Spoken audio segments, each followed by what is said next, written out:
الحمد لله الذي جعل الألفة بين المؤمنين نورا واطمئنانا وأعاذ قلوبهم أن تذوق بعد الهداية نكرانا.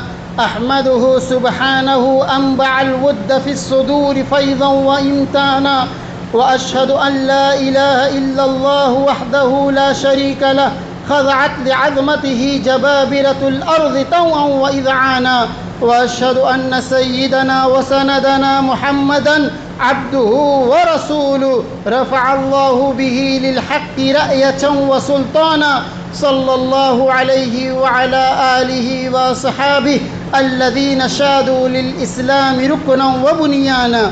فصلوات الله وسلامه على الرسول المجتبى صاحب الشفاعة المرجوة مقاما ومكانا، وعلى آله الطيبين الطاهرين الذين جعلهم الله للأمة غيثا وهتانا، وعلى أصحابه الأخيار الذين شيدوا منار الهدى رفعة وشأنا، وعلى التابعين لهم بإحسان ما تعاقب الجديدان زمانا.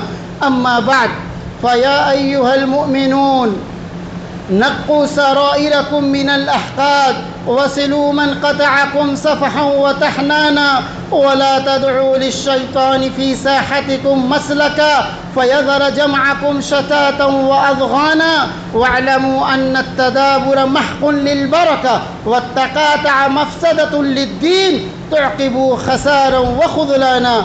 فالمسلم من سلم الناس من يده ولسانه صدقا وأمانا، وإن رفع الأعمال إلى الله تعالى مشروط بسلامة الصدور، فلا تكونوا ممن حرموا القبول حرمانا. اللهم ألف بين قلوبنا وأصلح ذات بيننا واجعل مودتنا فيك عهدا وبيانا. اللهم نزع الغل والحسد من صدورنا كي نعيش صفاء وأقرانا.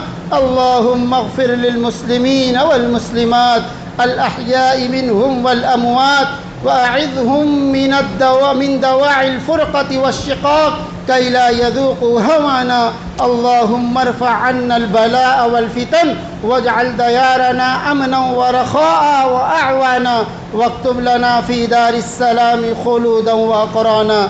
عباد الله، إن الله يأمر بالعدل والإحسان وإيتاء ذي القربى وينهى عن الفحشاء والمنكر والبغي يعظكم لعلكم تذكرون.